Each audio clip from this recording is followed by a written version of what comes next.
19 മത്സരങ്ങൾ 7 ജയം 2 സമനില 10 തോൽവി. അതായിരുന്നു ഗംഭീർ സ്ഥാനമേറ്റതിനു ശേഷമുള്ള ഇന്ത്യയുടെ ടെസ്റ്റ് ക്രിക്കറ്റിലെ റെക്കോർഡുകൾ എന്ന് പറയുന്നത്. മത്സരങ്ങളുള്ള ടെസ്റ്റ് പരമ്പരയിൽ ഇന്ത്യയുടെ ബാറ്റിംഗ് ശരാശരി വെറും 15.23% മാത്രമായിരുന്നു.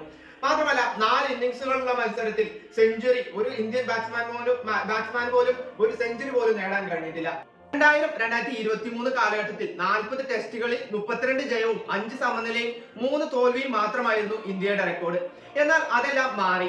ഇന്ത്യയുടെ ടെസ്റ്റ് പരമ്പര നേടുന്നത് ഒരു വേൾഡ് കപ്പ് സ്വന്തമാക്കുന്നതിന് തുല്യമാണെന്നാണ് ന്യൂസിലാൻഡ് താരം മാർട്ടിൻ ജപ്പിൽ പറഞ്ഞിട്ടുണ്ടായിരുന്നത്. കാലഘട്ടം എല്ലാം മാറിയിരിക്കുന്നു. ഫസ്റ്റ് ക്ലാസ് കരിയറിൽ 75 ഇന്നിംഗ്സുകളിൽ 61.32 ശരാശരിയിൽ 4183 റൺ നേടിയ സർഫറാസ് ഖാനെ പുറത്തിരുത്തിക്കൊണ്ട് ഫസ്റ്റ് ക്ലാസ് കരിയറിൽ തന്നെ 40 മത്സരങ്ങൾ കളിച്ചതും അതേപോലെ വെറും 35.46 ശരാശരി 1383 റൺസ് നേടിയ സായി സുദർശനെ ടീമിൽ എടുക്കുന്നതിന്റെ ഉദ്ദേശം എന്താണെന്ന് വ്യക്തമാവുന്നില്ല.